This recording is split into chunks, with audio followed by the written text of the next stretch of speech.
ஸ்ரீ சௌடாம்பிகை ஜோதிடம் நேயர்கள் அனைவருக்கும் ஜோதிடர் ஜெய தமிழ்ச்செல்வனின் அன்பு வணக்கங்கள். இப்ப நம்ம என்ன பார்க்க போறோம் அப்படின்னா 2025 முடிஞ்சு இப்ப 26 12 மாதங்களுக்கு உண்டான பொது பலன்களை தான் நம்ம இப்ப பார்க்க போறோம். நம்ம சேனலை சப்ஸ்கிரைப் பண்ணுங்க, லைக் பண்ணுங்க, ஷேர் பண்ணுங்க. துல்லியமான பலன்கள் வேணும் அப்படின்னா கீழே நம்ம நம்பரை கான்டாக்ட் பண்ணிங்க. இப்ப ஒவ்வொரு ராசிக்கும், அதாவது 12 ராசிகளுக்கும் உண்டான பொது பலன்களை தான் நம்ம பார்க்க போறோம். இப்ப குரு பகவான் வந்து ஜூன் மாசம் வரைக்கும் மிதுன வீட்டுல இருப்பாரு. ஜூனுக்கு அப்புறம் அக்டோபர் வரைக்கும் கடக வீட்டுல இருப்பாரு, உச்ச நிலையில இருப்பாரு. அதே மாதிரி சனி பகவான் வந்து மீனத்துல இருப்பாரு. 2027 ஜூன் வரைக்கும் அங்கதான் இருப்பாரு. அதே மாதிரி ராகு வந்து கும்பத்திலையும், கேது வந்து சிம்மத்திலையும் இருப்பாங்க. அவங்க நவம்பர் வரைக்கும், இந்த வருடம் நவம்பர் வரைக்கும் இந்த நிலையில தான் இருப்பாங்க. மெயினா ஆண்டு பலன்கள், ஒரு ஆண்டுக்கு உண்டான பொது பலன்கள்னு பாத்தீங்கன்னா குரு பகவானையும் சனி பகவான், அதுக்கப்புறம் ராகு கேதுகள் அவங்கள வச்சுன்னா மெயினா வந்து ஆண்டு பலன்களை கணிப்போம். ஏன்னா ஒரு ஆண்டுக்கு ஒரு முறை வந்து நகரக்கூடிய கிரகங்கள் இவை. அதனால அதை வச்சுதான் வந்து மெயினா வந்து கணிப்போம். அதே மாதிரி குரு 6 ஜூன் மாசம் வரைக்கும் மிதுன வீட்டுல இருப்பாரு. மிதுன வீட்டுல இருக்கும்போது 3 பாரு, அதாவது 5, 7, 9 குரு பகவானுக்கு சிறப்பு பார்வை இருக்கு.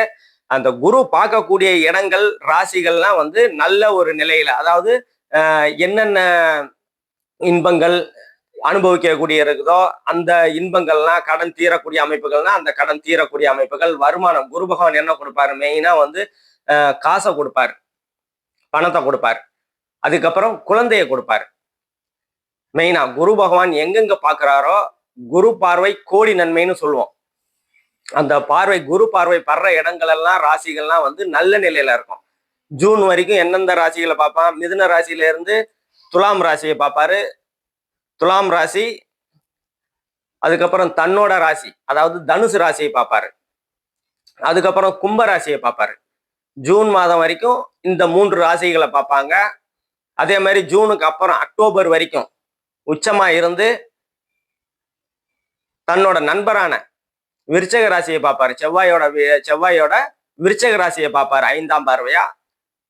அதுக்கப்புறம் மகர ராசியை பார்ப்பாரு ஜூனுக்கு மேல.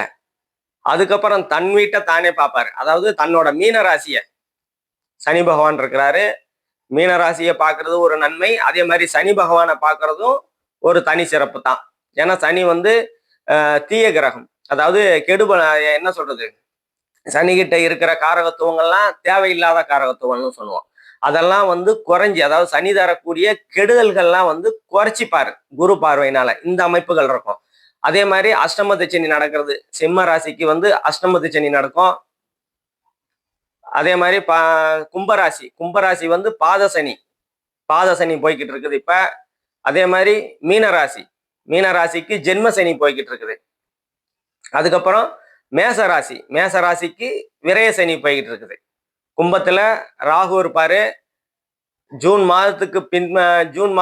மாசம் வரைக்கும் ஒன்றும் பிரச்சனை இல்லை கும்பராசிக்கு. ஏன்னா ஜூன் மாசம் வரைக்கும் உங்க ராசிய ராகு பகவான் இருந்தாலும் அந்த ராகுவை வந்து குரு பகவான் பார்ப்பாரு. அப்போது பாவத்துவம் கொஞ்சம் குறைக்கப்படும். இப்ப இதை வச்சு ஒவ்வொரு ராசிக்கும் உண்டான பொது பலன்களை நம்ம பார்ப்போம். ரிஷபராசி நேயர்கள் அனைவருக்கும் வணக்கம். ரிஷபராசி சுக்கிரனோட ராசி, அருமையா இருக்குது. 2ஆம் இடத்துல வந்து குரு பகவான் தனஸ்தானம், தனம் வாக்கு குடும்பஸ்தானத்துல இருக்கிறாரு. பொருளாதார முன்னேற்றம் இருக்கும். அதே மாதிரி ரொம்ப நாளா குடும்பம் அமையல, இல்ல குடும்பத்துல ஏதாவது பிரச்சனை, கருத்து வேறுபாடு, அதெல்லாம் வந்து சரியாகக்கூடிய தன்மைகள் இருக்கும். ஜூன் மாசம் வரைக்கும் உங்க ராசிக்கு 2ஆம் இடத்துல இருப்பாரு. பொருளாதார முன்னேற்றம் நல்லா இருக்கும். குடும்பம் அமையும். ரொம்ப நாளா வந்து திருமணம் ஆகல, பார்த்துக்கிட்டே இருக்கிறோம், 2 வருஷமா பார்த்துட்டு இருக்கோம், 3 வருஷமா பார்த்துட்டு இருக்கோம், இல்ல 5 வருஷமா பார்த்துக்கிட்டு இருக்கிறோம் அப்படின்ற அமைப்புகள், அதெல்லாம் வந்து குடும்பஸ்தானத்துல இப்ப குரு பகவான் இருக்கிறதுனால அந்த குடும்பம் அமையக்கூடிய அமைப்புகள்லாம் வந்து இந்த காலகட்டத்தில் உங்களுக்கு நல்லா இருக்கும். அதே மாதிரி யாருக்காவது வாக்கு கொடுத்தீங்கன்னா அதை நிறைவேற்றக்கூடிய தன்மைகள், அது வந்து இந்த காலகட்டத்தில் உங்களுக்கு கண்டிப்பா நிறைவேறும். அதே மாதிரி ஜூன் மாசத்துக்கு பிற்பாடு உங்க ராசிக்கு 3ஆம் இடத்துல குரு பகவான் போயிடுவாரு. இப்ப தைரியம், வீரியம், வெற்றி, விஜயஸ்தானம் சொல்லுவோம். இளைய சகோதர ஸ்தானம். இளைய சகோதர சகோதரிகளால் அனுகூலங்கள், ஆதாயங்கள் அதெல்லாம் கண்டிப்பா இருக்கும். போன வருஷம் வரைக்கும் கருத்து வேறுபாடுகள் இருந்த கருத்து வேறுபாடுகள், சண்டை சச்சரவுகள்லாம் தீரக்கூடிய ஒரு நல்ல அமைப்புகளை குரு பகவான் ஜூன் மாசத்துக்கு மேல உங்களுக்கு ரிஷபராசிக்கு கண்டிப்பா கொடுப்பாரு. அதே மாதிரி உங்க ராசியை 11ஆம் இடத்துல இருக்கிற சனி பகவான் உங்க ராசியை பாக்குறதுனால கொஞ்சம் சோம்பலை கொடுப்பாரு சனி பகவான். அந்த சோம்பல்லாம் நீங்க சோம்பலை சுறுசுறுப்பா ஆக்கிக்கணும். நீங்க என்ன அப்படின்னா ஒரு விஷயத்த தள்ளி போடலாம் அப்படின்ற மனநிலையாவே இருக்கும். ஏன்னா சனி எங்கெங்க பாக்குறாரோ சனி பார்வை ரொம்ப தொல்லை தரக்கூடியது.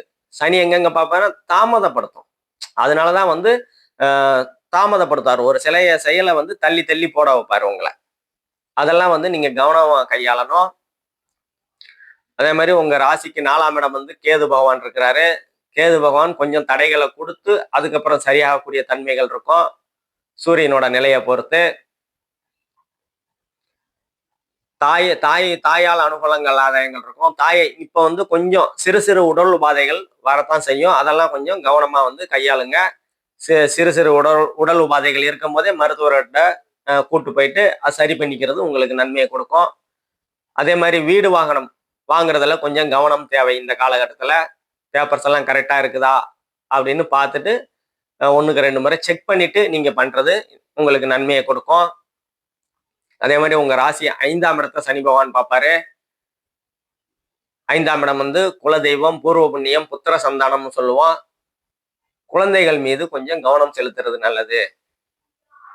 அதே மாதிரி பெரியவங்க, அதாவது இப்ப 50 வயசுக்கு மேல இருக்கிறவங்க குழந்தைகள், உங்க குழந்தைகள்லாம் நம்மளை கவனிக்கல அப்படின்னா அவங்களுக்கும் உங்களுக்கும் கொஞ்சம் கருத்து வேறுபாடுகள் இருக்கதான் செய்யும். நீங்க அவங்கள புரிஞ்சிக்க மாட்டீங்க, அவங்க உங்களை புரிஞ்சிக்க மாட்டாங்க.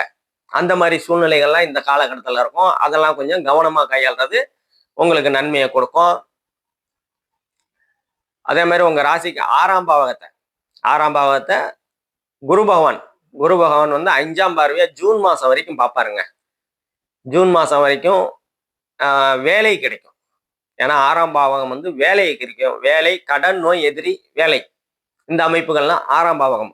குரு பார்வை எங்கனாலும், இப்ப சனி பார்வை எங்க பார்த்தாலும் கெடுதல் அப்படின்னா குரு பார்வை எங்க பார்த்தாலும் நன்மை. அதே மாதிரி 6ஆம் பாவத்தை குரு பார்க்கும்போது வேலை கிடைக்கும். ரொம்ப நாளா வேலை தேடிக்கிட்டு இருக்கிறேன், வேலையே கிடைக்கல, இல்ல கிடைச்ச வேலை நமக்கு திருப்தியாவே இல்லை அப்படின்னா இந்த காலகட்டத்துல உங்களுக்கு திருப்தியான வேலை கிடைக்கும்.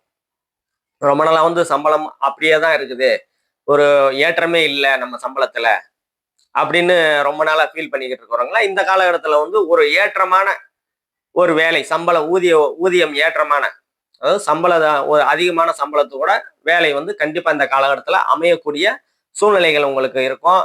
ரொம்ப நாளா வேலையே இல்லை, எப்பதான் கிடைக்கும்னா இப்ப இந்த காலகட்டத்துல உங்களுக்கு வேலை கிடைக்கக்கூடிய அமைப்புகளை இந்த காலகட்டத்துல உங்களுக்கு நல்லாவே இருக்குது. அதே மாதிரி சுப கடன்கள் உருவாகுங்க 50 வயசுக்கு மேல அப்படின்னா. சுப கடன்கள் 40 வயசுக்கு மேலனா வீடு, வாகனம், அந்த மாதிரி அமைப்புகள். இப்ப 40 வயசுக்கு மேல வீடு கட்டணும், இல்ல வாகனம் வாங்கணும் அப்படின்ற அமைப்புகள் இருக்கும். இப்ப 50 வயசுக்கு மேலனா குழந்தைகளோட திருமணத்திற்காக, அதாவது சுப கடன்கள், குழந்தைகளோட திருமணத்திற்காக கடன் வாங்கக்கூடிய சூழ்நிலைகள்லாம் இருக்கும். அதெல்லாம் கிடைக்கும். ரொம்ப நாளா கேட்டுக்கிட்டு இருக்கிறீங்க, கிடைக்கல அப்படின்னா இந்த காலகட்டத்துல கண்டிப்பா கிடைச்சி ஒரு சுப கடன்கள் உருவாகக்கூடிய ஒரு அற்புதமான சூழல்கள்லாம் உங்களுக்கு இந்த காலகட்டத்துல இருக்கும். அதே மாதிரி உங்க ராசிக்கு 8ஆம் பாவகத்தை சனி பகவானும் பார்க்குறாரு, குரு பகவான் பார்ப்பாரு. அதே மாதிரி வேலை சொன்னேன் இல்லையா, 8ஆம் இடம் 4, 8, 12. 4ஆம் இடம் கொஞ்சம் ஒரு 100 கிலோமீட்டர் உள்ள அப்படின்ற அமைப்புக்கு வேலை கிடைக்கும். அதே மாதிரி 8ஆம் இடம் குரு பார்வையில இருக்கிறதுனால, சனி பார்வையும் இருக்குது, குரு பார்வையும் இருக்கிறதுனால கொஞ்சம் தடைபட்டு, ஆனா நீங்க வெளியே போக, அதாவது ஒரு 400, 500 கிலோமீட்டர் வெளியில வேலை கிடைக்கக்கூடிய அமைப்புகள்லாம் உங்களுக்கு கண்டிப்பா இந்த காலகட்டத்துல உண்டு. 400, 500 கிலோமீட்டர் தள்ளி போய் வேலை பார்க்கக்கூடிய சூழ்நிலைகள் உங்க ஜனனகால ஜாதகத்துல 8, 12 சுபத்துவம் இருக்கும் போது கண்டிப்பா இந்த காலகட்டத்துல கண்டிப்பா கிடைக்கும். அதே மாதிரி அடுத்து ஜூன் மாசத்துக்கு மேல குரு உச்சமா இருந்து உங்க 9ஆம் பாவகத்தை பார்ப்பாரு. பாக்கியஸ்தானம், தந்தை ஸ்தானம்னு சொல்லுவோம். அப்போது தந்தையோட அனுகூலங்களான ஆதாயங்கள் கண்டிப்பா கிடைக்கும். தந்தையோட உறவினர்களால அனுகூலங்கள் ஆதாயங்கள் உங்களுக்கு கிடைக்கும்.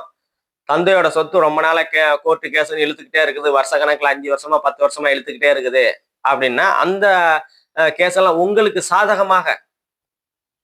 சாதகமா வரக்கூடிய சூழ்நிலைகள்லாம் கண்டிப்பா இருக்குது. அதே மாதிரி உங்க ராசிக்கு 11ஆம் இடத்துல தான் இருக்கிறாரு சனி. குரு வீட்டுல இருக்கிறாரு. ஜூன் மாசத்துக்கு மேல குருவோட பார்வையிலையும் வந்துருவாரு.